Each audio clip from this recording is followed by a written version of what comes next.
men are playing? Always. I get a kick out of the way they're playing because I think everybody had them picked for nothing. You know, 2 guys left for the pros, a couple guys transferred. You know, all that's left is a couple good guards, and everybody else, you know, not that good, and new first-year coach. And I think he's done an unbelievable job of pulling the whole thing together. There's no postseason tournament for them.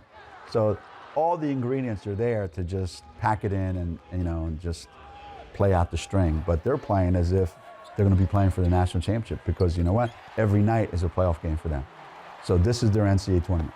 How are you seeing Kevin Ollie stepping into this environment where it was Jim Calhoun's team for years? Well, the fact that Kevin played here, I think he knows what the culture is. He knows what the expectation level is. He lived it. You know, he was part of it. Someone coming in from the outside would probably be less tuned in to the program. So I think Kevin's the perfect choice. And they haven't missed a beat. And to have Kevin be the guy that he is, the kind of character person that he is, I'm ecstatic for him.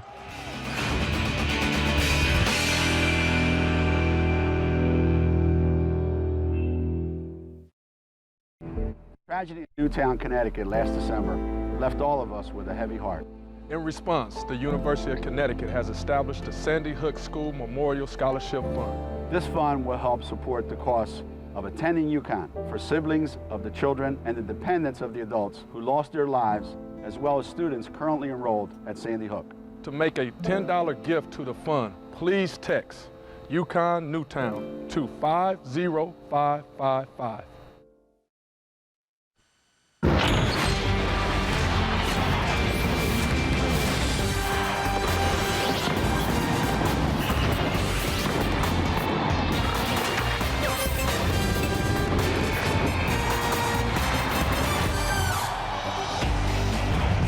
Welcome to Big East Basketball, presented by PNC Bank.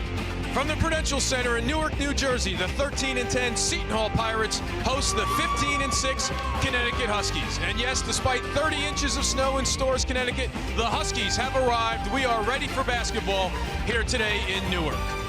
Hello and welcome to the Prudential Center. I'm Eamon McEnany. I will be joined momentarily by Bob Wenzel, but first an injury update for Seton Hall. The Pirates' leading scorer, Fuquan Edwin, hurt his ankle in the loss to Pittsburgh earlier in the week. He was out earlier today warming up. He will give it a go. He will be expected to be in the starting lineup for Seton Hall. Brandon Mobley and Brian Oliver, however, will not suit up. Mobley with the shoulder, Oliver with the ankle. We now bring in the former Rutgers head coach, Bob Wenzel. And Coach, I know you guys love to say next man up, but for Kevin Willard, this is getting ridiculous. It really is, and he's going to have to shorten the game, I believe, in this game. Go deep into the shot clock, maybe go to Teague more than he normally would, and pray that Aaron Cosby makes some threes. Cosby back in uniform after missing the Pittsburgh game, and one of his main assignments, slow down that dynamic Connecticut backcourt. They are spectacular in the backcourt. Ryan Boatwright, the undersized two-guard.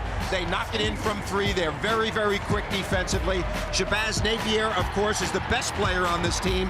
5th leading scorer in the Big East Conference. Look for him to take a big role today. And the other guy in the backcourt is more of a small forward, Omar Calhoun, a freshman with a scorer's mentality.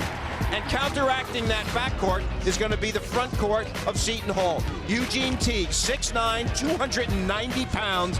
They need to get him the ball more in this game, and he needs to play a larger role. Especially without Mobley and Oliver. Seton Hall, all hands on deck for the Pirates. Once again, we're back to Newark with the starting lineups and the tip.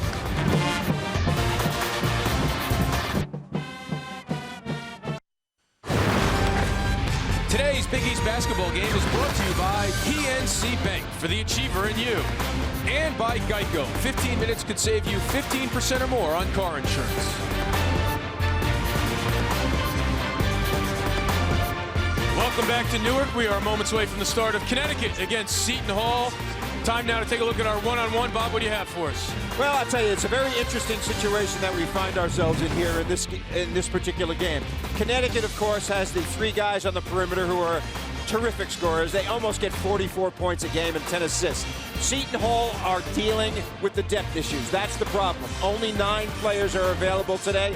That means the game should be shortened, and other players are going to have to step up to bigger roles. Time now to take a look at our starting lineups, and Shabazz Napier, after not starting against St. John's after being late for a team function, back in the starting lineup. Calhoun coming off a 21-point night, and then Daniels and Olander in the front court. For the Pirates, get your eraser out. Mayan starting again in the backcourt. Cosby back on the floor for Kevin Willard. Edwin's a go. Carlos gets a start. And Teague, as we mentioned in our open. The 13-10 Seton Hall Pirates, coached by Kevin Willard in his 3rd season with the Hall. Record of 47-41. In his first year at his alma mater, Kevin Ollie taking over, of course, for the legendary Jim Calhoun. 15-6 so far in year number 1 as the head coach of the Huskies. We mentioned it, obviously, Storm Nemo making an impact in the Connecticut area. The roads were closed by Governor Daniel Malloy, opened up just in time for the Huskies to hit the road and make the trip from Storrs here to Newark. Might be a little groggy at the get-go. Pat Driscoll will throw it up. Mike Roberts and Bo Borowski are other officials. Teague against Daniels. Touched by Olander, so it'll be Seton Hall ball to start. Interesting situation with Connecticut this year. Not eligible for the NCAA tournament, but they can be a spoiler with other teams because they can knock people out, how you play against them. If it was today, considering the teams that are supposed to be in, they would be in the NCAA tournament. Edwin dumps it down to Teague. I am so glad that Edwin is playing in this game. He was spectacular against Pittsburgh, scored half of their points. Ankle bothering him. His movement looks pretty good so far, doesn't it? Teague can't handle the pass with 5 on the shot clock. Now spins to his right and gets it to go. I think that's where they're going to have to go in this game. Concerted effort to get the ball inside to Eugene Teague. 2-3 zone. With lack of depth, you don't exert yourself as much as you would in man. Daniels, the mid-range rattles out. Edwin looking to attack, and he does. Can't hit off the glass. See how he gets up after hitting the deck. Numbers for Boatwright.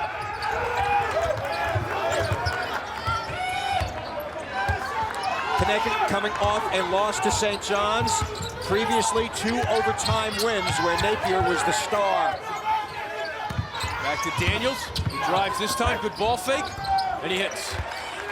Coach Ollie's looking for a better start. You mentioned the overtime win over South Florida in Storrs last week. They only scored 15 in the first half. And then this week against St. John's, they fell behind by 15.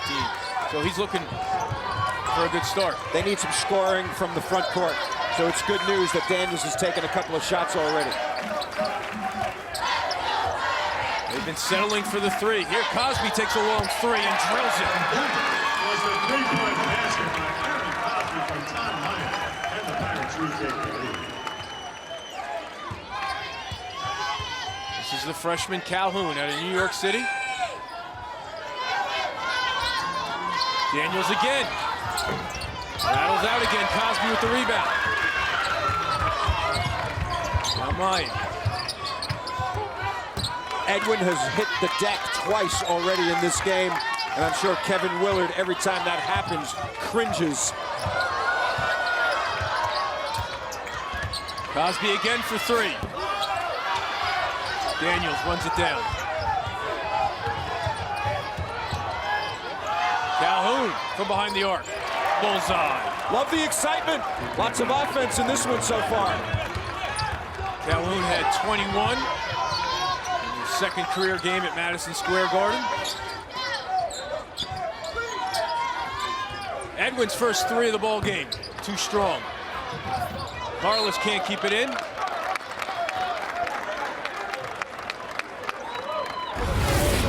So far, Eamon, I think Fuquan is moving okay, limping a little bit.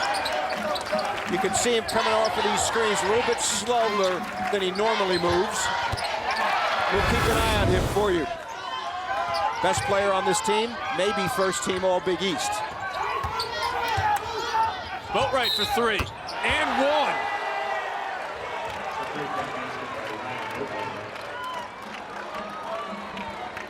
Ryan Boatwright, they list him at 6 feet tall. I'm not sure he's that tall. Gets up very well.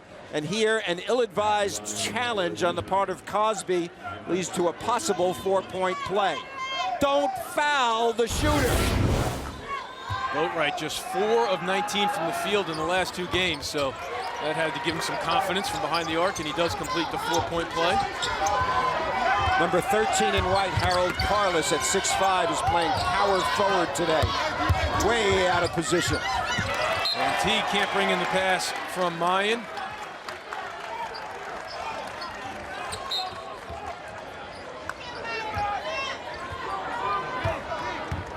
Kevin Willard's club dealing with injuries pretty much right from the get-go, especially in Big East Conference play. Calhoun again. Off. Carlos with the box out. Nobody on the offensive glass at all for UConn so far in this game. That is good news for Harold Carlos.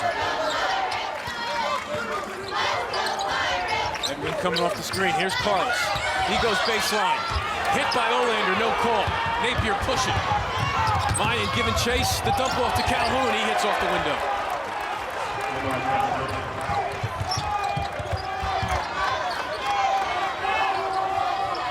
A 9-0 run right now by the Huskies. Mayan with the spin. Finds Cosby. That's short. And Daniels with another rebound. Boatwright attacking.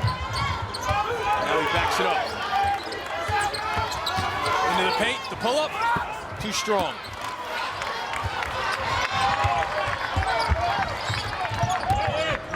Bob, if you're Kevin Willard, do you like this pace? No, I do not like this pace if I'm Kevin Willard.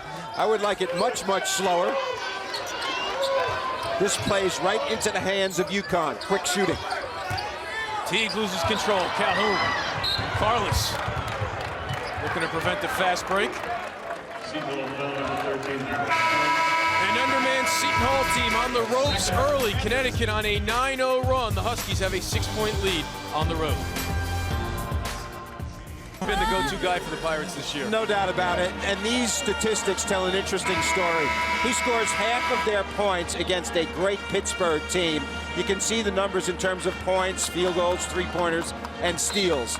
Last year, this guy led the nation in steals, and then he was sort of an afterthought on offense. This year, he's in the top 10 in the league in three-point shooting, so he is an all-around player. Teague goes up for the rebound. It's Kyle Smythe, number 10, onto the floor for the Pirates. Cosby attacking, throws up a wild shot. Olander with the rebound. Quickly the other way, 3-on-1 for Napier. He gets it to Calhoun. UConn, other than Syracuse, is the best team in the Big East in turning missed shots into fast break opportunities. If Olander rebounds like that, they can beat a lot of teams. They are so quick getting one end to the other. It's now an 11-0 Husky run. Here's Teague, hustling in on Olander. He can't stop the bleeding. Boatwright with the rebound.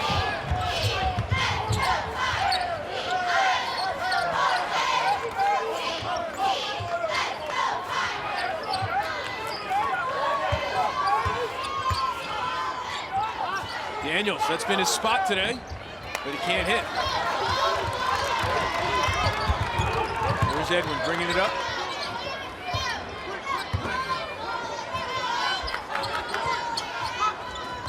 The Pirates have missed their last 6 shots, looking for a good one here on this possession. Cosby thought about the 3, splits the defense, draws the whistle, and he'll go to the line.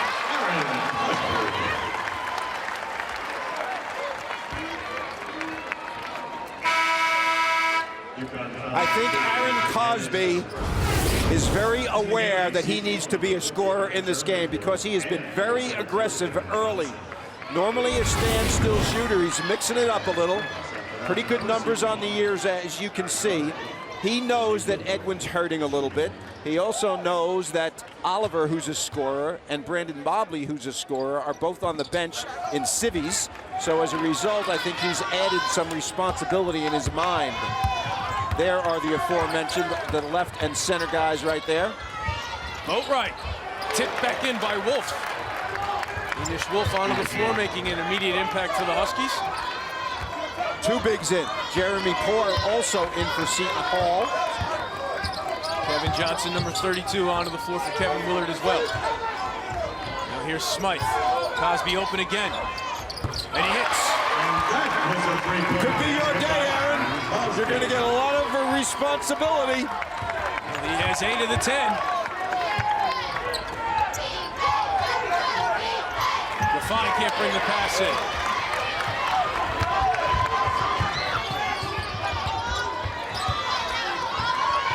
Smythe. Edwin. Good calls for steps.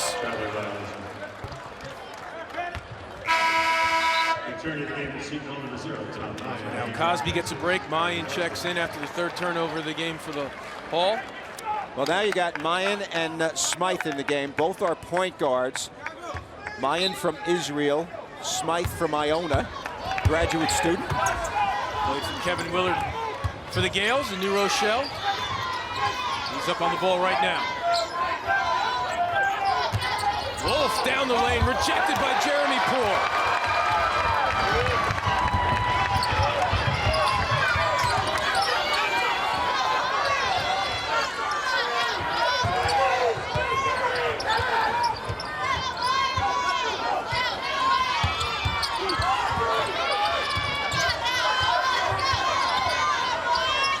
Jeremy Poore draws some contact.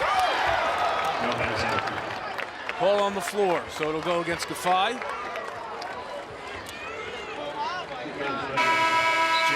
Jeremy Poore from England, 6'11", 225, and Gafai felt all of that on that one. A lot of subs by both coaches early in this game. Pace is much faster than I anticipated. Of course, Kevin Ollie wants to push the pace. Edwin gets a rest, finds Johnson. Surprised to be so open, I think. Indeed. And reminder, Seton Hall, just 9 players suiting up for this one. Napier has been conspicuously absent from the scoring so far in this game. Here's Gafai. Napier regroups, 15 on the shot clock. Gets a screen from Wolf. Gafai will take a 3.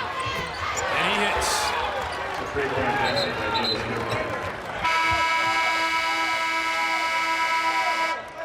Kevin Willard didn't like that defensive possession, so he takes a timeout. Down by 8. Ladies and gentlemen, the Fire Pro season ticket holder will be awarded this afternoon $50 dinosaur. Penetrate. Dish. Gafai. Gafai had a rough night from the field at the Garden in his first start, or starting for Napier, but he was 7 of 7 from the line. Had 10 rebounds in that game too, so a little bit of a role reversal for him. Early in his career, they went out to Maui, and he looked like a spectacular player. And that was when they won Maui, and 3 games in a row, he averaged about 15, 16 points a game. But he has faded to the background in his career because of guys like Walker and Napier and Boatwright taking on more of the load, but he's certainly a capable player. Pace of the game favors UConn. The faster, the higher scoring, the better for the Huskies. Kevin Ollie was looking for a better start. Right now his team up by 8. That's 3 more points than they scored in the first half a week ago at home against South Florida. They were able to come from behind in that one. They came from behind and grabbed the lead momentarily against St. John's, but now they're playing from out front. Here's Smythe. I'm looking at this lineup right now for Seton Hall, wondering where the points are going to come from. It's Mayan, Jeremy Poore, Carlos, Johnson, and Smythe. And I think Kevin Willard thought the same thing as Aaron Cosby's getting ready to come back in. Some action on this Sunday afternoon in the Big East, but a memorable one last night. Someone missed their bedtime. Everyone missed curfew. We'll have that story when we return after this. On Twitter, The Harlem Globetrotters will be in Newark next Saturday. Kevin Willard probably wants to know if that Globetrotter has any eligibility left. Get his transcript in. We need him to play the second half. Last night in South Bend, Bob, what a thriller between the Irish and Louisville. It looked like an easy Cardinal win before Jarian Grant did his Reggie Miller imitation, delivering the three-point play with 16 seconds left. In the second overtime, Louisville up again when Beachside sent us to a third overtime, and again, more heroics involved for the Irish. Yeah, and this time, Garrett Sherman. The guy doesn't play for 40 minutes and scores 17 in the game in the 5 overtimes. And in the 5th overtime, Eric Atkins, the 60-minute man for the Irish, delivers. Louisville had an opportunity to go 6 overtimes, but Russ Smith comes up short. The Irish storm the court. 5 overtimes. Notre Dame comes up with the victory over Louisville, a win Mike Bray's club needed, but what a night at the Purcell Pavilion. It breaks the record of Notre Dame Georgetown 4 overtime wins some times ago, and of course, those guys need a rest today. Pretty amazing. Sherman does not play in regulation, as you pointed out. 17 points in the overtime. I think he might find himself in the rotation down the stretch here for the Irish. And here you see Aaron Cosby here. Pretty much a one-man show for #1 in the Pirates right now. He's out there with Edwin, Carlos, Teague, and Mayan. 10 on the shot clock off the timeout. Now Edwin 0 for 2 so far. Here he is going baseline. The floater. Too strong. Can't get his own rebound. Wolf runs it down. This is R.J. Evans onto the floor for Connecticut. He's out there with Wolf and Gaffey and Boatwright and Napier. Napier's only taken 1 shot so far.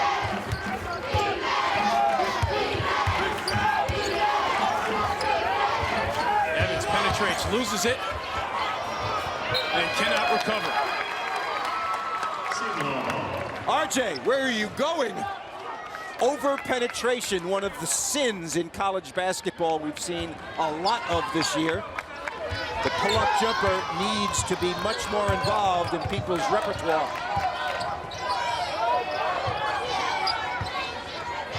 Ryan gets it back.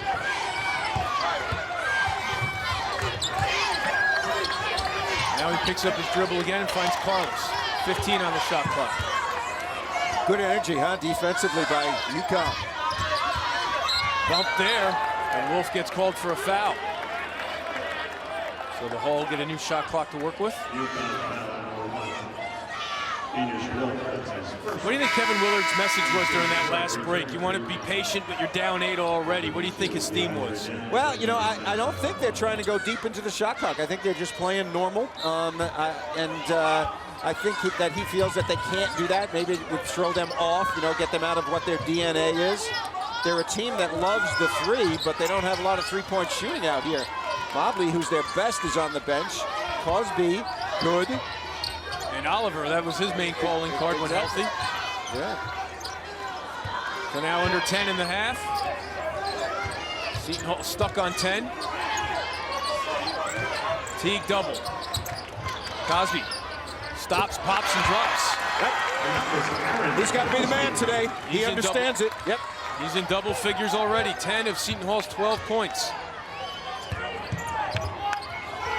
Olander will take that. And he hits. He was scoreless against St. John, so he's into the scoring column here in the first half. He had a big game. His best was at Notre Dame, where he scored 16 points. Solid player, trying to find his role. He used to be the high post guy when all of the other NBA draftees have left UConn. Hasn't adjusted to his new role yet. Carlos for 3, too strong. Boatwright with another rebound.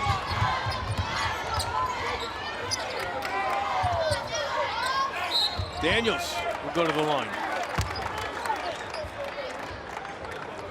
They've had no problem finding Daniels open in that spot on the baseline. Yeah, and I think what's happening is in the zone, they're so aware of Napier that they're extending the zone, and therefore the baseline is open. Daniels in that same exact spot is, as you mentioned, really getting open. Kevin Ollie talking to Boatwright a little bit, his point guard, about trying to maybe get Shabazz a little bit more involved. It seems watching them this year that Shabazz decides when he wants to get more involved or settle back and let other guys get their points. That's true. I think that's true. And you know, he knows that at any time he can go off. In those 2 overtime games, he was like the star in both of them. Against Providence, he gets 8 points in overtime. Against South Florida, he gets 11 points in overtime. So he can take over games, there's no doubt about that. I think that's a good observation. Trying to be the team guy here, right? UConn enjoying its biggest lead of the half. Gets another turnover. Boatwright wanted it. Now he backs it up.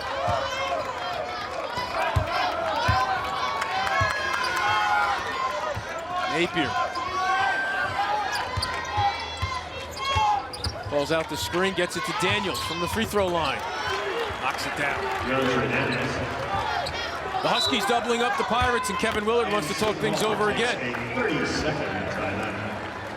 6-0 run right now by Connecticut. Very important announcement for all of you. All right, Bob, let's go inside the play and take a look at how UConn's attacking this zone. Well, I think the thing about Napier, the point you made, is very, very important. Take a look right here. See how far this zone is out? When they are out that far, look at the baseline. Daniels is nobody within 10 feet of him. Normally, that would be the forward back there. So as a result, give one thing, get another thing. Napier very content to be the distributor so far. He now has 4 assists as you take a look at his numbers this year. 5th in scoring, 10th in helpers. Well, you look at all that, and there's a lot of numbers, so it can boggle your mind. But the sum total of all this, he's really, really a good player, and he does a lot for his team all over the place. Not only that, he's the 2nd leading rebounder on this team at 6'1". Bringing in just over 4 a game. Now Edwin doubled. Finds Smythe, who loses it. Napier looks up. Good job by Cosby to get a hand on it, but Boatwright gets it over to Calhoun, and he'll go to the line. Man, they get from one end to the other in a hurry. Calhoun's going to be the recipient of this and get to the free throw line, but Daniels was the guy who was on the floor that created that. Napier, Boatwright also involved. Nice team, fast break. Short for the freshman from Brooklyn, shooting 75% from the line. Kevin Ollie with his consigliere, George Blaney, to his left. And it's now a 13-point UConn lead. George was the head coach here at Seton Hall for 3 years, from '94. Heads up. Nice hands. John does a lot of good work for us. We need him for the rest of this game. We lose him, I'm in trouble. Well, George Blaney was the head coach here for 3 years, had some good teams, and oddly enough, Shaheen Holloway, his point guard's an assistant for Kevin Willard. Please consider making a donation today by visiting the table. Welcome back to Newark, part of the entertainment here in the Prudential Center. You get a chance to get on the floor and maybe audition for the Pirates as they need some help. And Bob mentioned one of the all-time greats here at Seton Hall, played for George Blaney, now an assistant coach. Is Shaheen Holloway, there he is. 1,588 points when he was here, 13th all-time, and #1 in assists, #2 in steals. This kid was a great, great player, and he's going to be a terrific, terrific coach. Had a chance to talk to him before the game as Edwin pulls the trigger on a 3 and knocks it down. Exactly what Seton Hall needed here in the first half.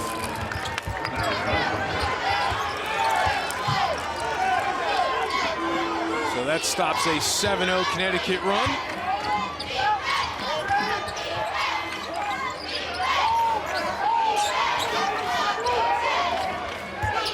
Philip Nolan onto the floor for the Huskies.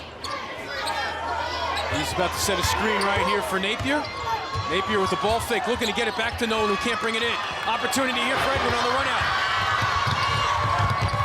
And he hits somehow, and he hits the deck again. Difficult layup. They were running him down, and he made it anyway.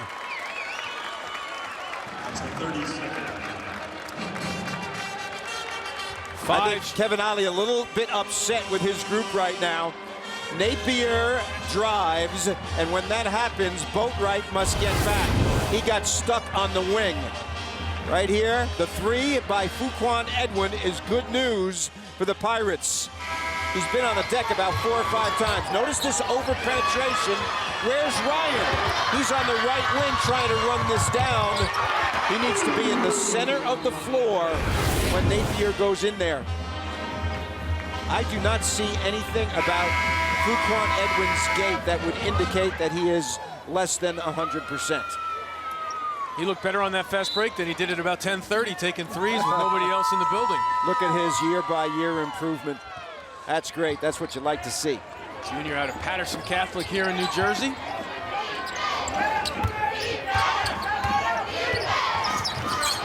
Smythe tries to knock it away from Boatwright. So he sends it back out to Napier, who calls the play. 15 on the shot clock. You see the zone extending out on Napier again. Napier bump, loses it. But he gets it back to Nolan somehow, and Smythe commits the foul. You know, that's a play by Napier that's not going to show up on the box score, but it looked like an easy fast break for Seton Hall, and all he does is get a hand on it. Yep, and gets it to his guy. I like what Kevin Willard is doing with Napier here. He's extending the zone on him, forcing him to become a playmaker instead of a scorer. He's hoping that the other guys will not score at his rate.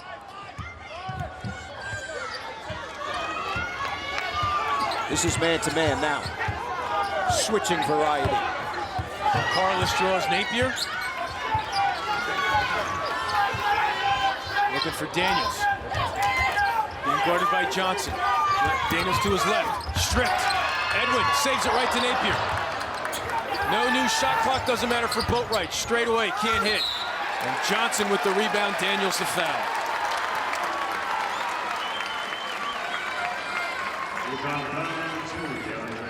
That's his second team now.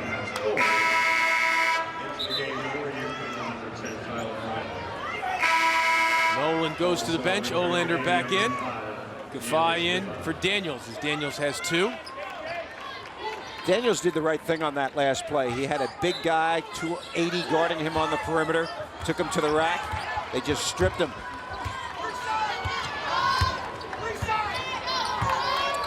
Cosby, Edwin, Carlos, Smythe, and Johnson for the Hall, down by 8. Under 6 to play here in the first half. Edwin off the curl, gets a look. He's feeling it just like that now. He's come to life. His own personal 8-0 run, and he comes up with the turnover. Cosby. They're excited. Quick movement. Carlos can't get it back to Edwin, but we have a tie-up. And it'll be Connecticut ball.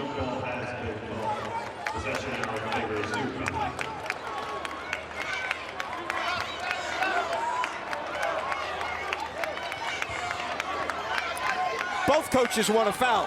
I think Willard thought Carlos was fouled when he was trying to pass it out to Edwin.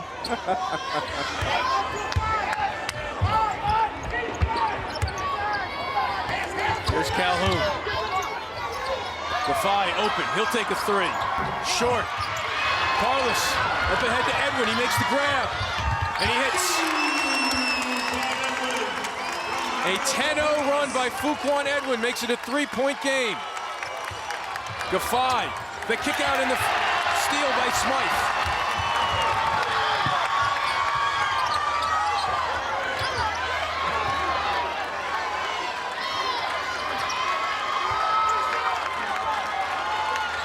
Fuquan Edwin, questionable before the game, now has single-handedly brought Seton Hall back into this ball game. He has it. A rainmaker, short. They lose it. Johnson with the bunny, and he hits.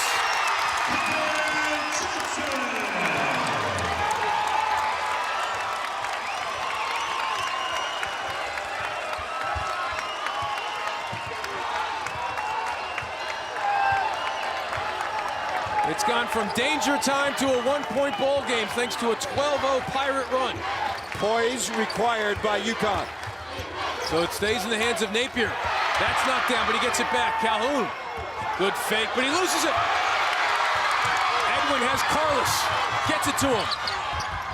That was made tougher than it needed to be, but it goes down anyway, and Seton Hall somehow has the lead here in Newark.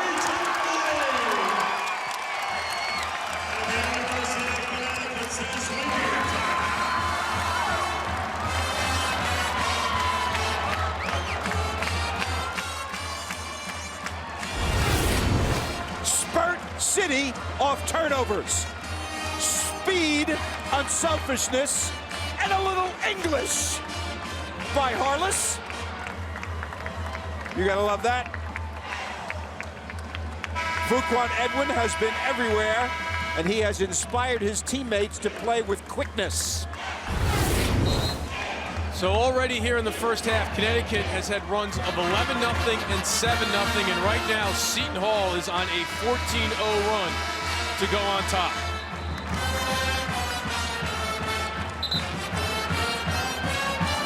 If I am Kevin Ollie right now in my huddle, I am talking to Napier about stopping being a distributor. He's turned the ball over 2 or 3 times with air passes instead of bounce passes lately. Also, several times he had shots and gave them up to passes to lesser players. Number 13 with the basketball right now is one of the best players in the league, and he's playing like an average player. There's Olander on the block. Doubles. Boat right now. See Cosby going with Napier everywhere he goes, so Gafai penetrates, draws some contact. No whistle, Johnson. Edwin with the rebound. Edwin's going to go right at Boatwright. Fuquan Edwin is doing everything right now for Seton Hall.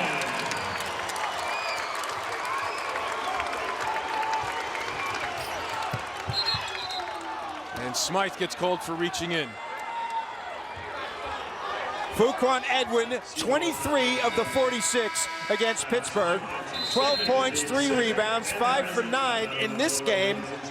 And he had done nothing in the first 10 minutes. He has speed and length. He avoids the steal. Welcome home, Fuquan.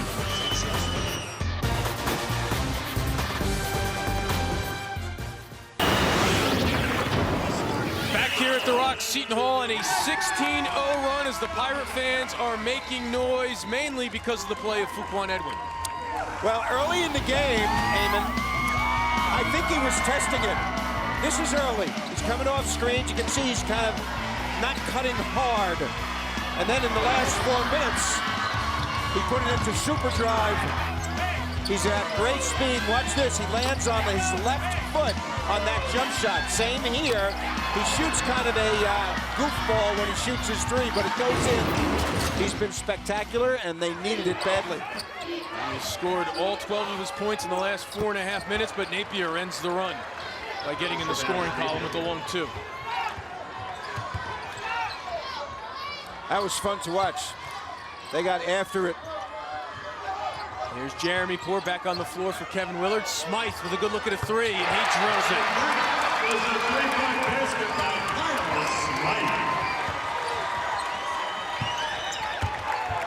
Smythe. Smythe, a Jersey product out of Don Bosco Prep, and Ramsey on the ball there, but he gets called for a whistle as Boatwright has a chance to go to the line for a conventional 3-point play. Well, you notice what UConn does. It's a characteristic of them, right? Big run, Kevin Ollie, timeout. Who takes the next 2 shots? Napier goes one-on-one, Boatwright goes one-on-one. That is what they are. Nice pull-up right here, no over-penetration by the small player. What I like in this game is the emotion. Seton Hall is inspired. They're a team that is not playing well right now. Some problems with different players on the team in terms of their health and so on. Missing 2 scorers in Mobley and Oliver. And they come out and play their hearts out. This is good to watch.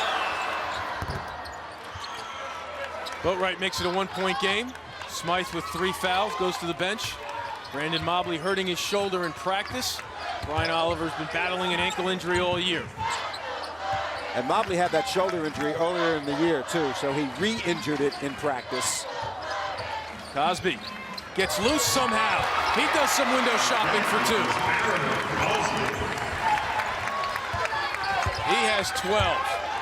Cosby with 12, Edwin with 12. Seton Hall with a 3-point lead. Napier, good ball fake, moves in. Smooth. Stoic in his approach right here. I think the message got through that it's time to take over. I think so too. Mayan to Carlos. He hits off the glass. Back and forth we go here in Newark.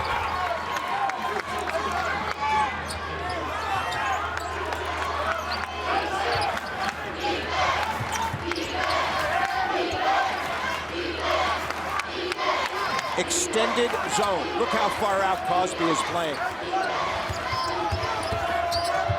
There's Gafai on that baseline. Maybe ball tie-up. Pirates wanted to travel, but they'll get the ball anyway.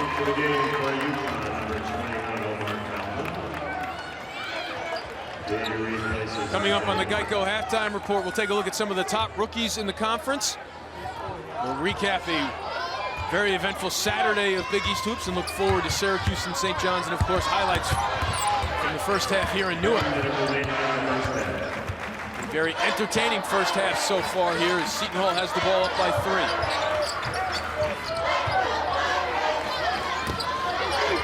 Mayan drives. The block by Calhoun. Jeremy Poore gets called for foul. Seton Hall foul number 50 on Jeremy Poole. That's his first. Team now has 8. Seton Hall is over limited. So UConn in the bonus.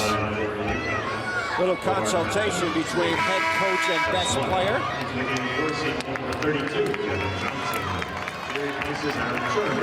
Johnson in for Jeremy Poore. Frequent substitutions in this game because the pace is fast. Guys get fatigued. So in and out nature of some kind of substitution patterns right here. A lot of different combinations on the floor when this happens. Sometimes you do that, you get confused as a coach. You look out there and say, who's going to get a basket at this group? So a 1-point game now with just over 44 seconds left in the first half.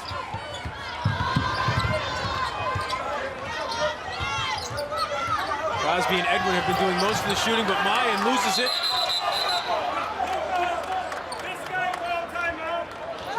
So Seton Hall gets a timeout call before the tie-up.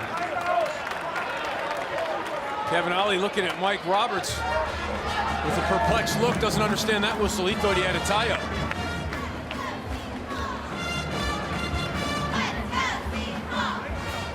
So still 23 seconds left on the shot clock. Very, very happy birthday to Danny Lax, who's here with us this afternoon. Happy birthday, Danny. Let's go inside the play now and take a look at Connecticut on the defensive end. Yeah, let's take a look at this steal right here. Watch Mayan's right hand. He's a left-handed player. Watch how he does not extend his arm to protect the basketball. He keeps his right arm very close to his body, and as a result, people can reach in on him. Now, he's a freshman player. He's played in Israel and played for the Canaris Basketball Academy. His right hand should have been out protecting against that kind of, and swiping Ryan Boatwright's hand away. So when you play against a quick player like Boatwright or Napier, or a lot of the quick guys in this conference, you need to have your offhand out to protect the basketball. Mayan's going to learn that. Really been baptism by fire for the freshman. He hurt his knee last year, so he didn't really have a senior year of high school. Plus, they were hoping Sterling Gibbs would be eligible to man the point. So he's playing more minutes than expected, and now he calls out the play. Gibbs, a transfer from Texas, was not granted eligibility by the NCAA. Now 14 on the shot clock. Edwin with the crossover. The straightaway 3. Mayan runs it down. They can hold for 1. Giffey all over the ball. Edwin attacks, the off-balance shot. And that'll do it for the first half.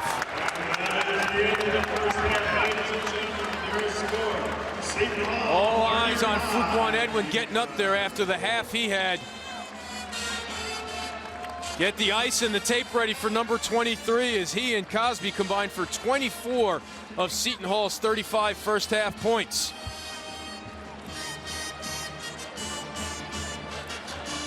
Inspired play by Seton Hall has them with the lead against UConn. Last play of the half. The star goes down. How badly is he hurt? We're going to find out.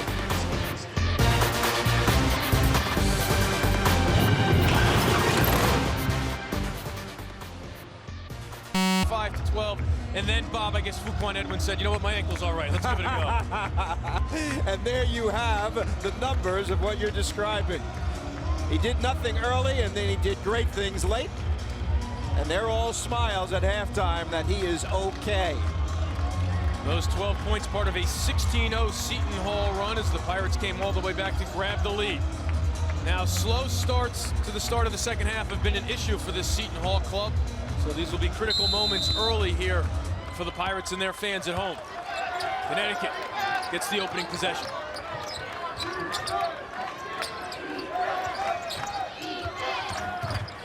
Cosby on Napier. The spin move by Napier. You know, I'm laughing because this guy's an unbelievable player. I mean, you know, obviously at halftime they said, you got to get more involved, man. I mean, 4 points in the first half, only a few shots immediately. And he was defended well. Now here's Teague, shovels it back to Cosby. Calhoun comes out on Edwin. 15 to shoot for Cosby. Dump down to Teague. Cosby takes a three. Drills it. He has 15. From Eugene Caden, the Pirates will take the lead.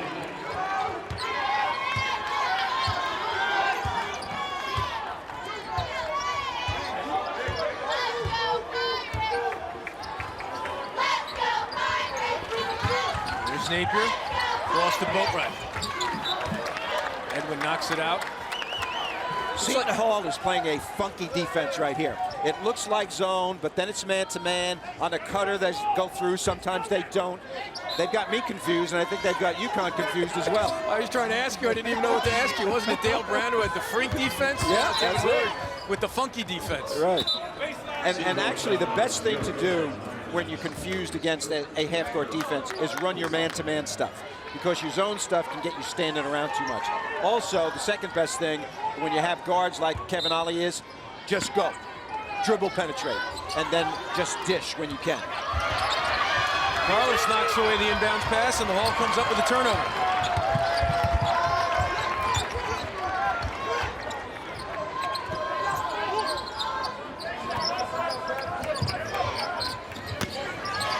Daniels comes out on Edwin. Edwin for three. Man, can he bring the rain? 45% from downtown for Mr. Edwin. Largest lead of the afternoon for the Pirates. I mentioned that percentage for Edwin, 5th in the Big East Conference. Boatwright loses control, and it's a turnover. No foul. Let's take a look at the form of Fuquan Edwin.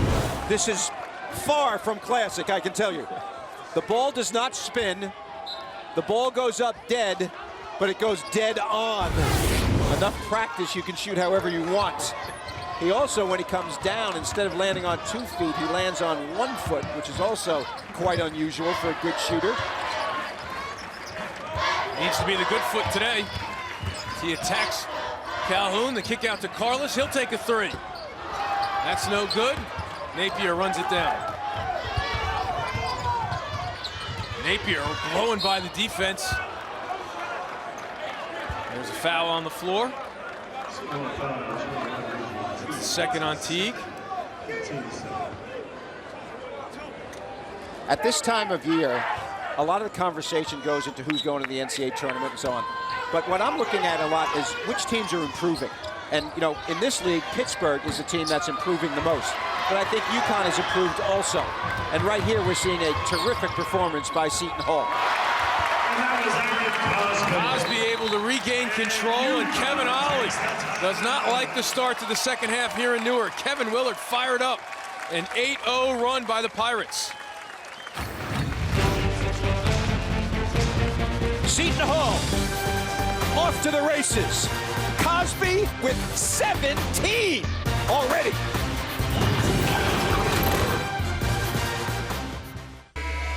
It's been an entertaining afternoon of basketball for that young fan here in Newark as Seton Hall leads by 7. Let's take a look at our Big East leaders, brought to you by PNC Bank for the Achiever and you. And Bob, both of these teams like to live behind the arc. These are statistics in conference games only, and of course, you are right. Connecticut and Seton Hall, number 1 and 2. Notre Dame is thought of. They have the big rep for threes. With Scott Martin out, that hurts them a little. Quick hands. Leads to a Cosby 3, short. Teague with the rebound. Ryan must have been paying attention when you gave him that clinic on dribbling. Reversal here in the second half. I'm impressed with the hands and quickness of Seton Hall defensively in this game. Here is Mine. Finds Carlos through the net. He doesn't pull the trigger on the corner 3. 15 to shoot. So Cosby backs it up and resets the offense. Daniels jumps out on him. Mine penetrates. Gets rejected by Wolf. I don't even think Enish had to leave the floor for that rejection. 4 on the shot clock. So Wolf gets rewarded by a trip to the bench. Olander back in. The always tough inbounds from the corner. They get it to Edwin. 3 on the shot clock. He gets a look. Evans ahead to Boatwright. So Napier gets a break, and Daniels can't hit.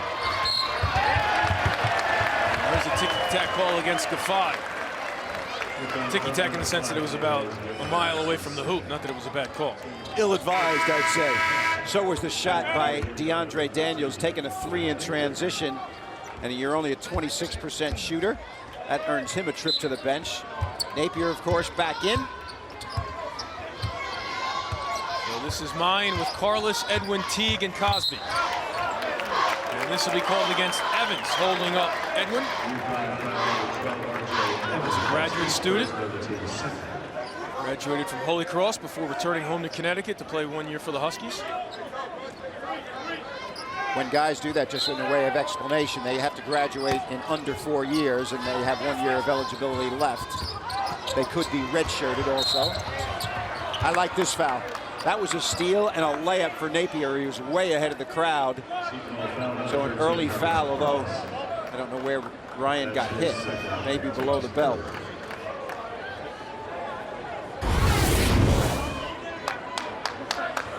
Right here, I think, yeah. That hurts just watching that. See him staying out there, but still grimacing in pain. Keep an eye out on that as he's been very active, obviously. Nice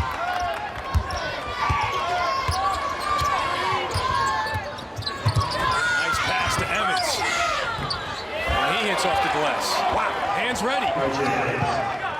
Peyton Manning would be proud on that one. I think that might even caught him in the eye. And no, an easy steal by Napier, the giveaway.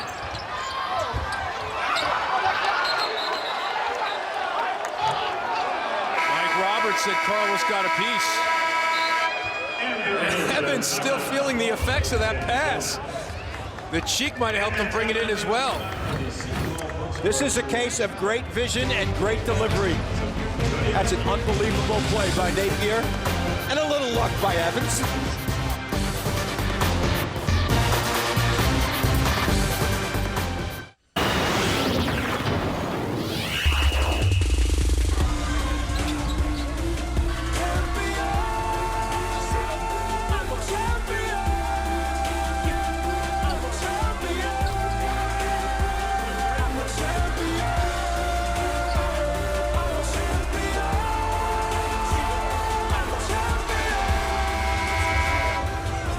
Pretty much says it all for Kevin Ollie as his team was in control in the first half, but then Fuquan Edwin and Aaron Cosby came to life for Seton Hall, and now the Huskies trail on the road by 5. 7 threes to 3 threes. If you're doing the math, that's 21-9 from 3-point range in favor of the Pirates. That's the story of the game, and you mentioned the 2 guys. Fuquan has 3, Cosby has 3. They have combined for 32 of the 43 points, and Cosby has the ball now over to Edwin. Much better today than in Pittsburgh, right? Edwin scored 23 of the Hall's 46 in the defeat. Cosby can't hit there.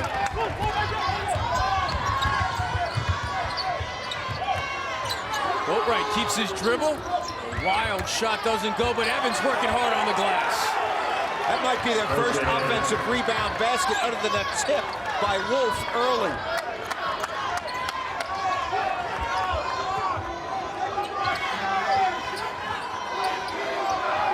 Napier all over Smythe. Teague comes out and gets it.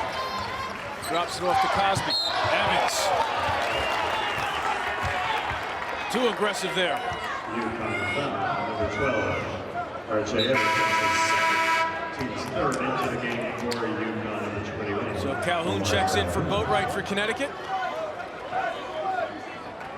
Again, this is an undermanned Seton Hall club. Brandon Mobley and Brian Oliver in civilian clothes, not able to go. Connecticut clearly wanting to pressure up, create some turnovers to get some easy buckets. Edwin coming around, gets it, being guarded by Gaffai. Now Carlos. Back to his right. Doesn't go down. Gaffai comes in for the rebound.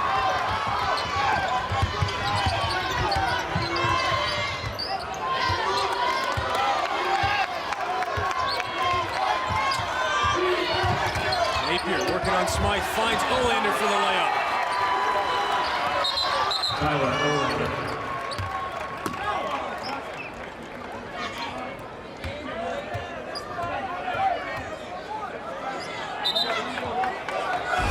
There's to take a look at the pass by Napier.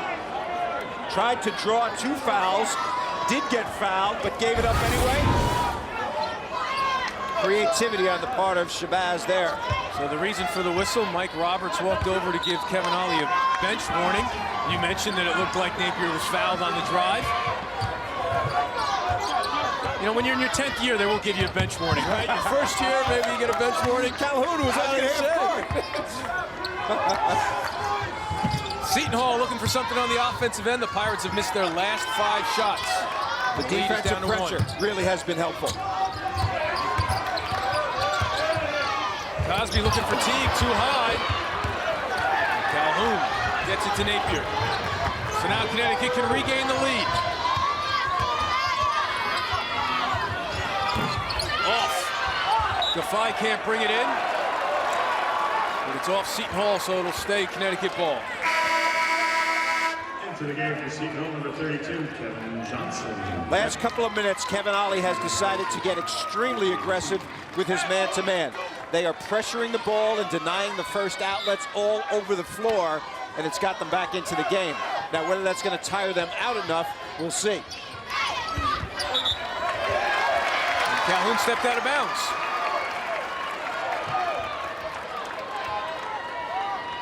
Very small team in for UConn. Gaffai is the second biggest guy at 6'6". Olander and basically 4 guards. Here's Smythe going baseline. Edwin ready to shoot for 3. Well off. Johnson with the offensive rebound. He'll go to the line. Well, when you go small, you challenge shots well, but the rebounding is a problem. Exact example of it right there. They challenged, but Teague in the right position, Johnson in the right position on the weak side. Kevin Ollie has Wolf at the bench ready to go in, who's a 7-footer, and Daniels, who's 6'8". So a little game back and forth with whether he wants pressure or more size. Johnson just a 45% free throw shooter. This is that one, so Olander and Gaffai go to the bench.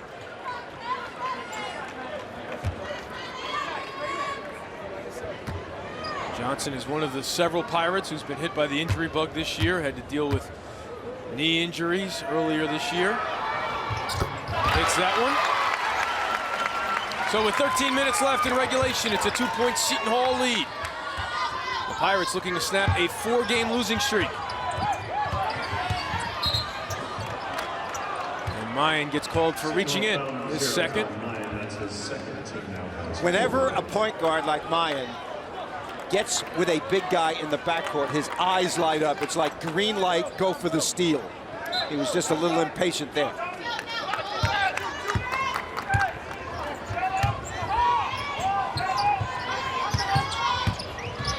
See Edwin close out on Napier, try to deny him the ball. Shabazz goes and gets it with 25 on the shot clock.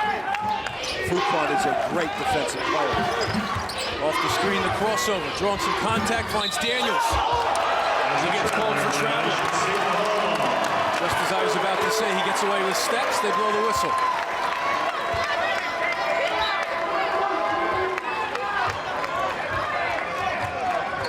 You know, we started the broadcast talking about Seton Hall playing patiently, and now maybe it's not in their DNA, but at what point do you think if you're Kevin Willard, you start to think about the fact that you don't have that many bodies?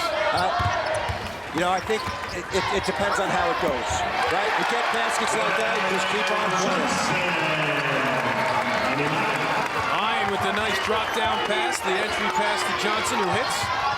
They pick up in the backcourt, trying to pick up the pace. The energy level of the substitutes for Seton Hall is really carrying them, along with the talents of Edwin and Cosby. And that goes against Edwin, as once again he hits the deck. He picks up his second. Pick and roll. Both guys go with the ball. Big guys open. Bottom.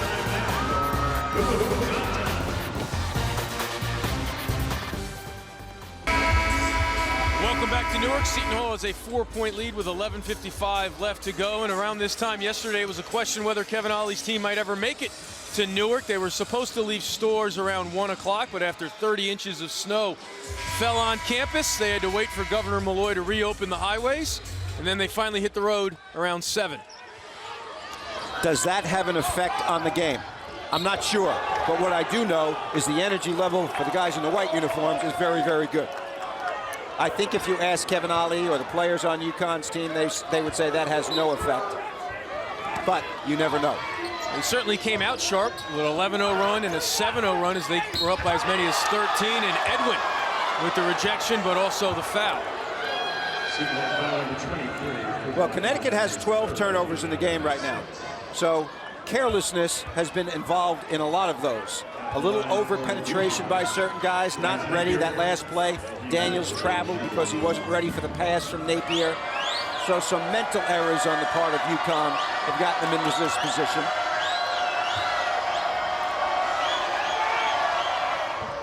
So decision time now if you're Kevin Willard. Your main man, Fuquan Edwin, has 3 fouls. Just under 12 left to play in regulation. And it looks like he might have made his decision, but he's going to a big man, so we'll see who Teague goes in for.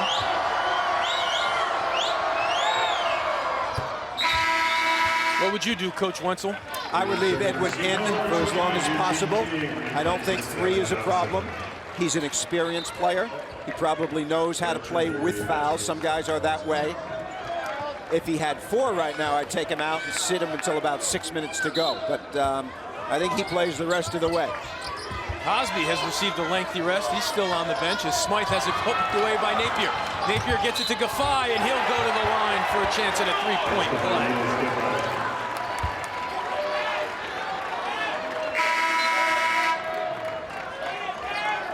Seton Hall foul number 10. Smythe, that's his 4th personal team now. 7. Terrific play by Napier defensively. The easy finish.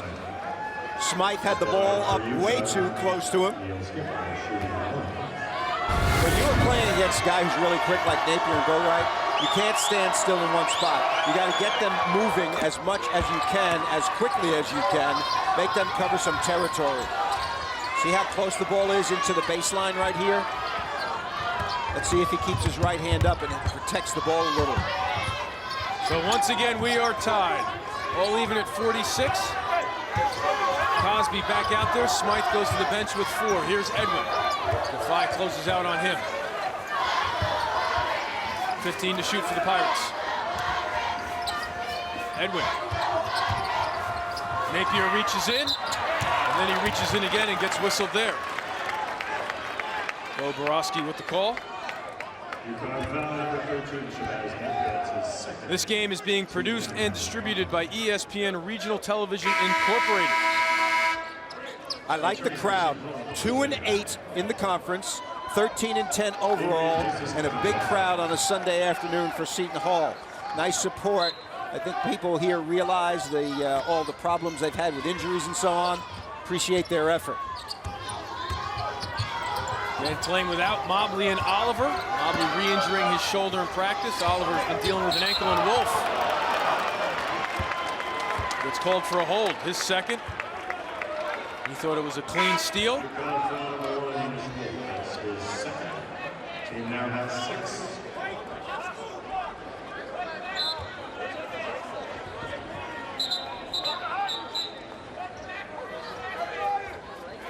So some confusion over at the scoring table. Pat Driscoll goes over to make sure all our I's are dotted and T's are crossed. So I guess it's a clock issue. They added 4 seconds to make it 11:09 left in regulation. A new shot clock, of course, on the foul for the Pirates. That amazes me when they can see that there's 2 or 3 seconds different in the game clock. Shot clock you would understand, right? So Mayan looking to get it in. Throws it out to Carlos.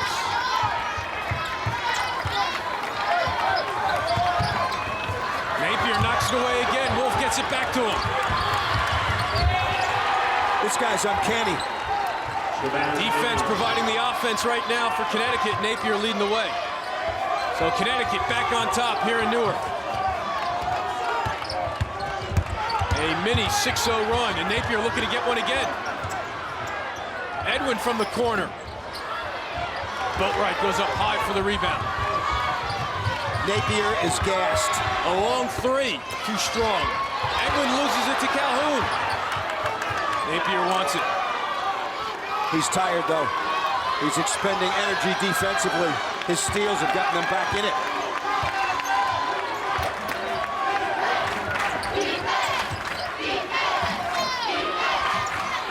Levi squares up. He trailed. Dragged his foot. So that'll be a travel. Quick hands. Activity on defense. Roll reversal. Wolf to Napier. He's rewarded for his hard work.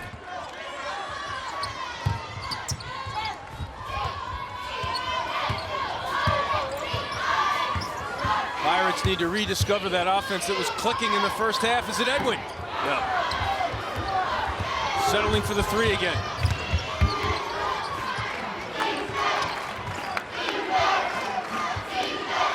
Under 10 minutes in regulation. Napier wide open for three. Can't give him that much space.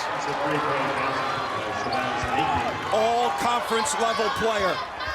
Showing why right here. Kevin Willard sensing this one's getting away from him. Down by 5 with 9:41 to play. A 9-0 Connecticut run. What we've witnessed is star players stepping up in this game. First half, Fuquan Edwin. Second half, Shabazz Napier. He's tired and he makes this clean three because Ifai gave him a good screen, but he is expending deep energy on the defensive end. Several steals recently, spearheading that effort. Sometimes you have timeouts for strategic reasons. Sometimes you have timeouts to get guys rest. And Napier needed a little rest after that surge in the last couple of minutes. I thought you were going to tell me sometimes you take timeouts to get after guys, but no, not you, right? That too, you're right. Well, let's flip the side to Kevin Willard now. Your offense has kind of hit a snag here. How do you regroup and get things going? Well, to combat pressure defense, you use the dribble and penetrate until defense comes to you, so you don't over-penetrate. The second thing that you can do is get the ball inside because there are longer runs to double team. Teague has not touched the ball very much in the last 5 or 6 minutes. Seton Hall 4 of 13 from the field, 3 of 10 behind the arc. They go into Teague. He gets into the paint, and he'll go to the line. See, that's the antidote, right? UConn foul. The pressure extends. You can't double team because you're too far away. Hence, an easier shot close in. Teague delivers. and that's over a 7-footer. Wolf now has 3. Again, a conversation over at the scoring table. The score is at the line for Seton Hall, Eugene Teague, and he will be shooting good.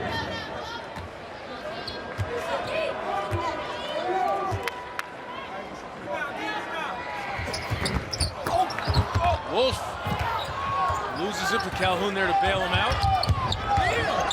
So it's a 3-point Connecticut lead. Calhoun has been silent in the second half. 10 points at halftime.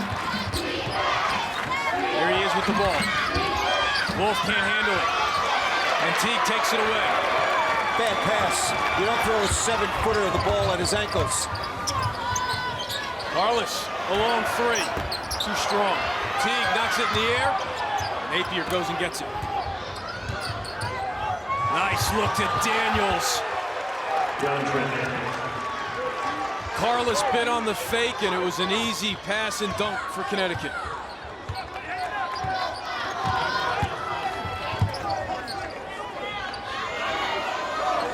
Go back to Teague. Wolf smiles. He drew the whistle on that one. Offensive foul against Teague. Wolf did his work early and pushed Teague off of the block. That way, Teague had to put the ball on the floor several times, so good playing defensively by Wolf there. Teague picks up his 3rd, so Johnson checks in for him. 2 big bodies at the center position, Teague and Johnson, both in the 280, 290 range. Napier talks things over with Boatwright. Could Seton Hall be wearing down here, accumulating the fouls? There's 9 players dressed as Napier with the crossover looking for a foul call. And they say he dribbles it out of bounds. Kevin Ollie again perplexed by that call. Can't believe it. 15 turnovers now for his club. As he sends in R.J. Evans for Boatwright. Well, Napier tried on that play to draw the officials' attention to some contact, and in so doing lost control of the basketball. Not a bad thing to try to do, but if it doesn't work once, stay away from that. Now, you mentioned he was gassed. Do you think there's enough timeouts, media timeouts, or timeouts taken for Kevin Ollie to let him play the rest of the way? I do. Johnson working hard to go to the line.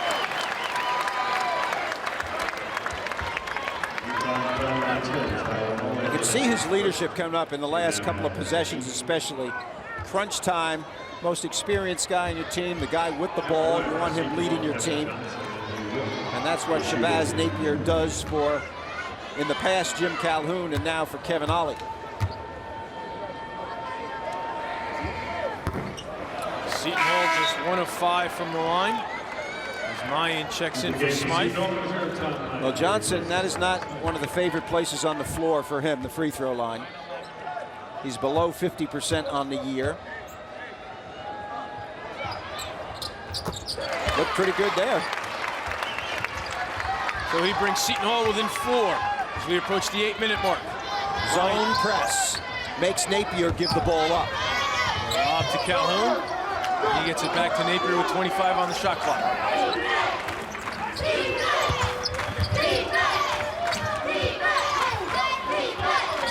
Now Carlos jumps out on the ball. Crossover again, over to Evans. Evans moves in, gets in the paint, and hits the runner. Wow, that guy's aggressive. Both ends.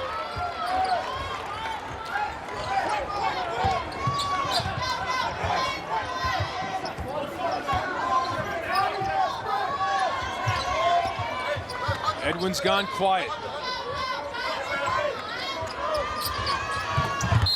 Evans too aggressive again on the defensive end. UConn foul number 12, R.J. Evans. R.J. Evans, he's an old guy, graduate school, but he can be aggressive.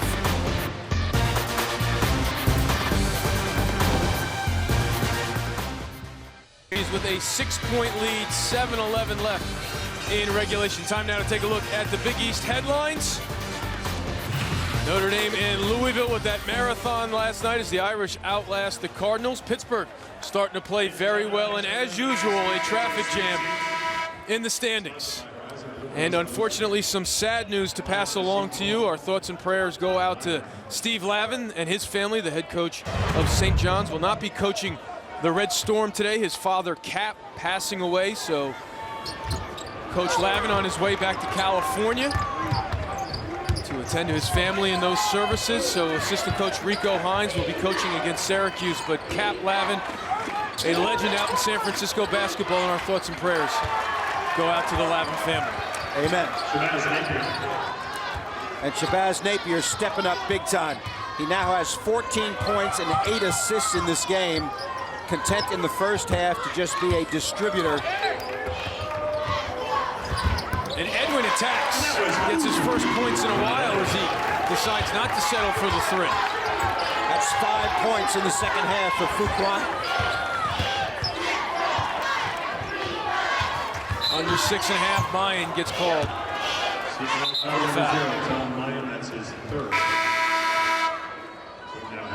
Mayan's been distributing 5 assists in the game, trying to be aggressive. Kevin Ollie talking about how to get that steal. You put your forearm into the defensive guy and don't extend it, then you jump in the passing lane. Ollie, of course, great player at UConn, 11 years in the NBA, something like that, 13 years, 11 teams. It's amazing. You take a look at his resume of his playing days. Everyone talks about the influence Jim Calhoun had on him, and obviously I'm not understating that, but some of the NBA legends he played for, Chuck Daly, Larry Brown, had a few 10-day contracts with Don Nelson, so some great minds to learn from throughout his playing days as well. He's a smart player, very intelligent coach in his first year, and of course he's got that contract now, so he can settle in and do the job he was hired to do. So now Seton Hall down by 8 with the ball, 6:15 left. Defense of UConn has stepped up big time in the second half. There's Evans on the ball. Edwin looking for a screen with 12 on the shot clock. Gets in the paint again, up and under. Teague can't put it back in. Daniels with the rebound. You know, sometimes I think when you isolate, a guy like Fuquan Edwin is better off without a screen than with a screen. All it does is bring more people to the ball. He's better off with a clear out. Napier pulls up. He's locked in. He has taken this game over.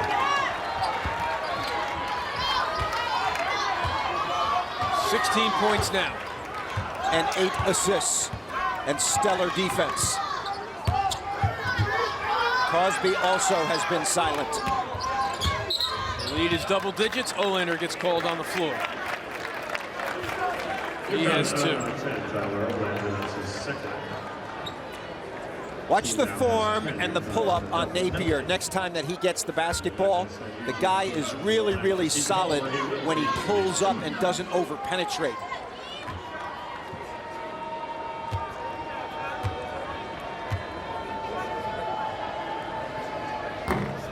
Teague short. Napier did not start in the loss to St. John's. He did play and had 14, but all four of his field goals were from behind the arc.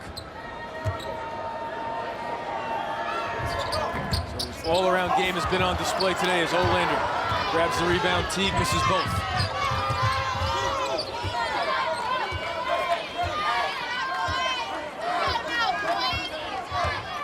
UConn ineligible for the NCAA tournament. Also ineligible for the NIT. Also is not able to play in the Big East Championship. So regular season games are their season. They should be very highly motivated going down the stretch here. Boatwright with 5. Dumps it off to Daniels. No whistle. They're going to talk this over to see if the shot clock expired before the ball went out of bounds. Kevin Ollie's looking for a second. I also think he wanted a whistle. So they give him a second left on the shot clock. Look for a lob to the middle of the lane. Catch and shoot. The danger for UConn, make sure you have a guy back. If you get 4 along the baseline and you muff it, problem. Daniels beats the clock but can't hit, and then Olander bumps Edwin. So he picks up his 3rd foul. Pirates can score some points without any clock moving.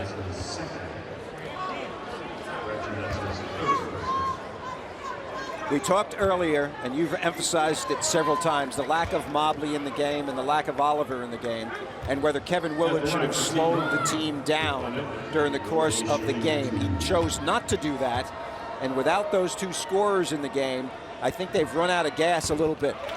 They have been reliant on Edwin and Cosby. Edwin kind of coming back to the surface here, but Cosby's been very silent in the second half. Fatigue may be a factor. Mobley and Oliver on the season have combined for 17 points a game. Of course, you never really know when they both played together because they've both been battling the injury bug, the shoulder and the ankle. And Edwin would like to have that back. And it's been, unfortunately, the theme for Kevin Willard. All hands on deck throughout the year as you take a look at the MASH report, out for the season. Jeremy Poor's missed 9 games. Oliver could be done for the year. They're not sure about that. They believe Mobley most likelihood will have surgery after the season.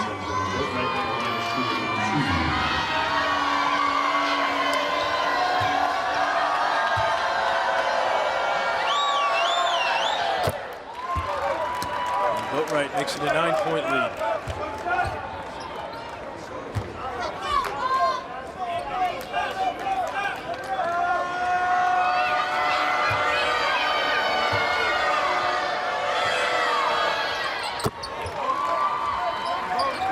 Boatwright, Napier once again leading the way with 27 points combined. Calhoun in double figures as well with 10. Full court pressure still in the game. That is when they were at their best, in my estimation. Whether you can play 40 minutes like that is a question now. Daniels with the rejection, but Olander got him with the body. Over the years, we're accustomed to seeing UConn lead the nation in block shots. Not so much part of their team now. They don't have the personnel to do that. In the past, the pressure was even more productive because you can press and get after people, and even if somebody gets through, their shots are going to get blocked. Kevin Ollie does not have that personnel this year, but still, pressure defense, I think, is what they need to be doing most often. I had a conversation with a coach who used to coach in the Big East, and he said, it, watching UConn, I feel like one of those baseball players from the 50s who said, if I only played today, how much money would I make? If I only coached against Connecticut now, where's Okafor and Gay and all those guys who ruined my offense? So now Cosby picks up in the backcourt. Calhoun goes behind his back. Now Napier goes and gets it. Keep playing. Do not hold the ball. Run your stuff. Don't take the air out too soon. Barwick's got a piece.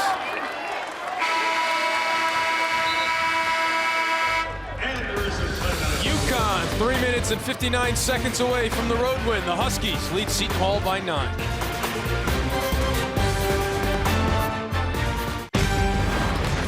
Today's Big East basketball game is brought to you by PNC Bank, for the achiever in you. Welcome back to Newark, Connecticut, closing in on win number 16 on the season. And Bob, we opened up our broadcast saying Seton Hall was going to have to slow down the dynamic backcourt, but once again, it's that backcourt leading the way. No doubt about it, especially Shabazz Napier in the second half. Omar Calhoun was doing his thing in the first half. And dealing with depth issues. 9 players available. Are they wearing out in endgame? They decided not to slow the game down. They played at a fast pace. And they are stuck on 7 made threes for about the last 12 minutes. Boatwright from the airport.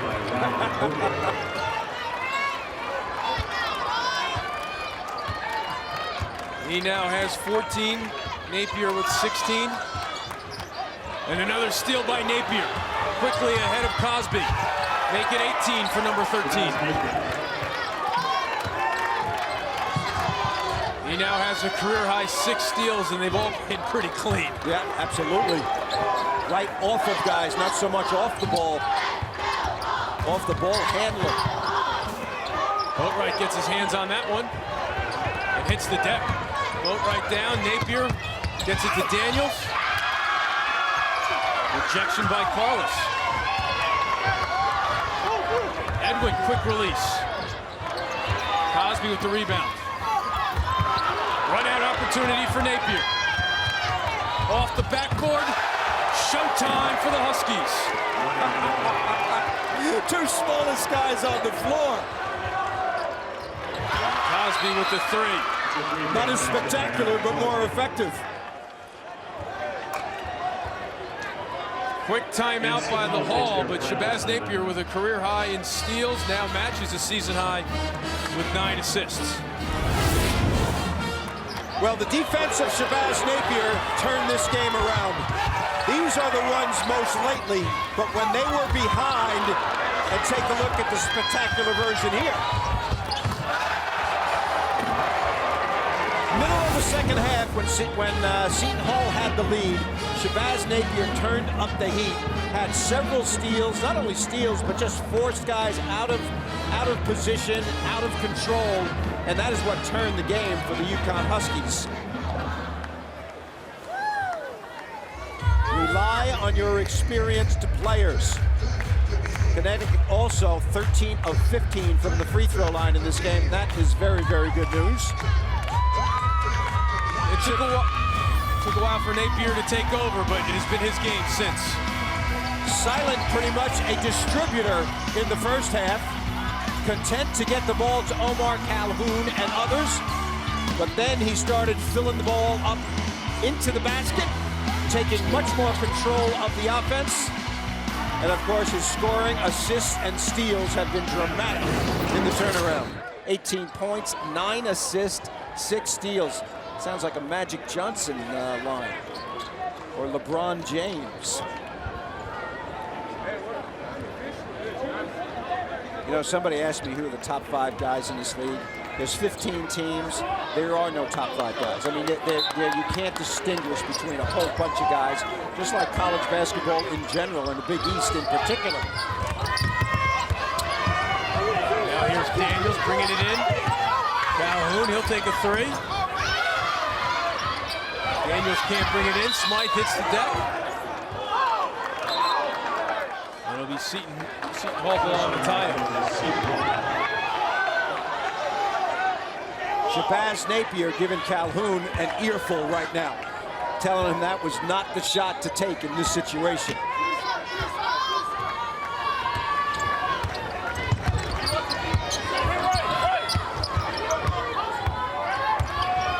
Here's Smythe. He'll take a long 3. Doesn't go down. Johnson with the offensive rebound. And he's hacked by Wolf. Makes sense to foul both Johnson and Teague inside because they're not good free throw shooters. Wolf got a lot of minutes, and he's going to continue to get minutes for this team. 7'1" junior from Germany. Been around a long time, been in a lot of practices. His minutes are going to increase as the season wears on here. Johnson hits the first. Wolf heads to the bench. Olander checks back in with 4. 4 fouls.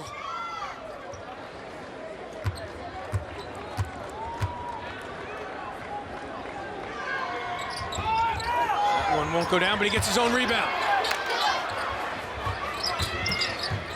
Cosby drops it off to Johnson, who throws it down.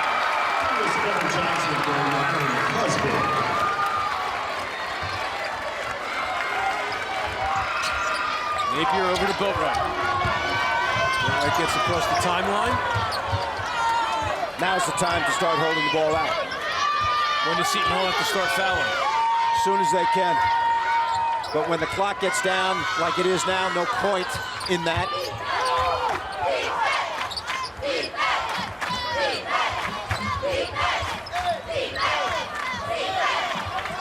Five to shoot. Boatwright gets a screen, loses it. Nice possession. Shot clock gets to 3. Boatwright gets fouled. He just made 2 a minute ago. Intelligent coach, intelligent players. That's what you want to do when you have the lead. UConn has hit 6 in a row from the line. 13 of 15 for the game.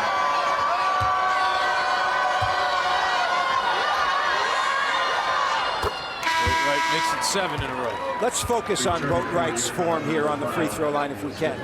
His elbow is under the ball, his wrist is cocked, he has weight equally distributed on both feet, his eyes are on the target.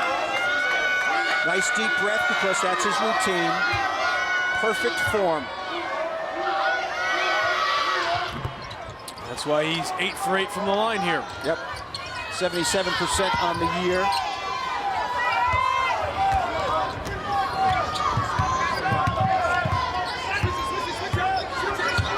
Connecticut up by 12. Slides from the corner, drills it. Quickly into the hands of Napier.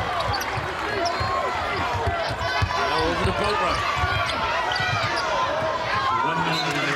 Carlos almost comes up with the steal. They're waiting to foul the guy they want to send to the line. Yeah. I don't know how selective you can be with 58.7 left. Yeah, you're right. And UConn takes a timeout. That's Kevin Ollie takes a timeout.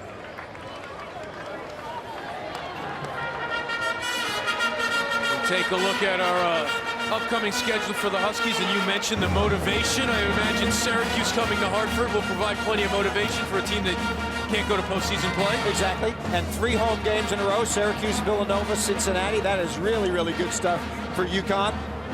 And, you know, they're in such an interesting situation. You know, I mean, it's not much precedent for the situation that they're in right now. And I think they're probably a little bit angry about not being able to play in the Big East tournament. Of course, the league, I'm sure, is thinking, we can't let them play because if they play, they're the ones that would represent us in the NCAA that can't go. You could get around that a little bit.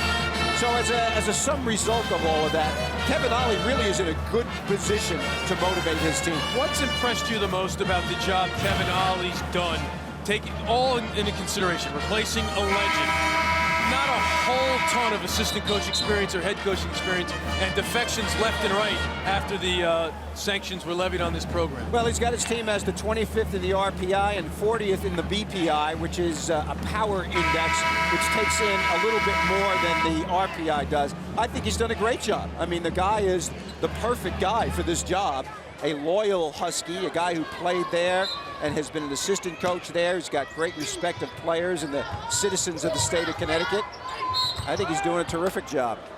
You mentioned being rewarded with the contract extension at the beginning of the year. So much attention about the fact that he was coaching with just a 1-year contract. But he said, hey, after all those 10-day contracts I had in the NBA, a year. I mean, that's security, right? Yeah, but the problem was it affects recruiting, right? I know you're just kidding, but you're right. into the game for UConn. And, you know, he's got good assistant coaches, too. You know, I mean, he's got Glenn Miller, who is really a terrific X&O guy, and George Blaney, of course, who's been a head coach, and Carl Hobbs played at UConn, has been a head coach. So he's got a good brain trust alongside him as well. And don't forget the young blood. You talk about being loyal Huskies. Those are the old guard. They're not old, but they've been there for a while. But Ricky Moore and Kevin Freeman also on the staff who, you know what it's like to play with the pressure of Connecticut basketball.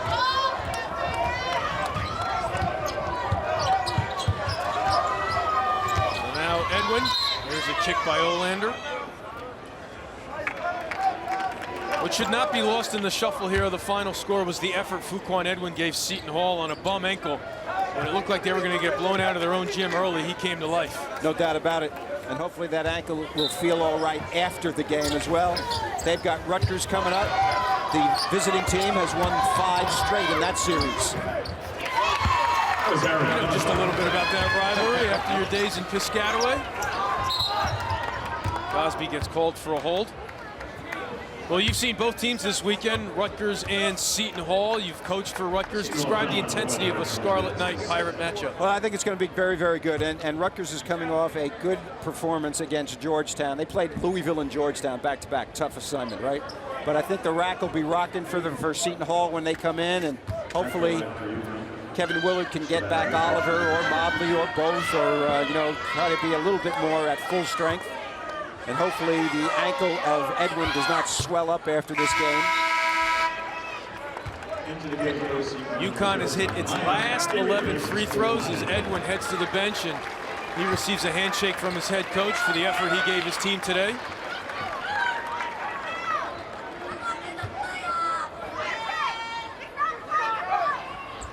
Make it 12 straight for Kevin Ollie's club.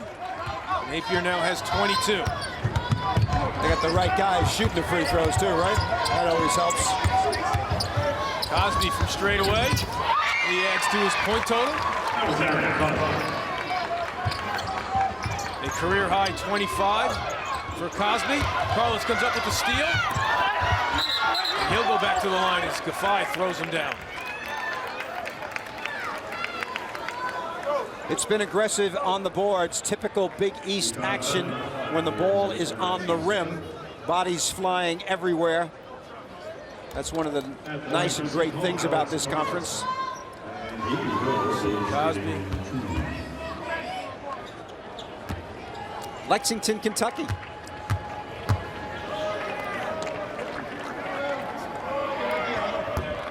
Prepped at Northfield Mount Herman in New England. Evans gets a break. Calhoun checks in. Evans with his highest point total since December 21st, as he had 6. He had 9 on that night against Fordham.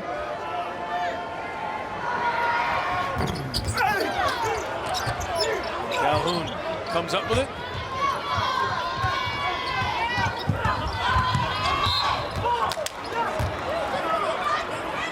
Nine bumps Boatwright, so he'll go back to the line. We want to remind you of some of the upcoming games on the Big East Network. Tuesday night, Villanova off that big win against South Florida takes on Cincinnati.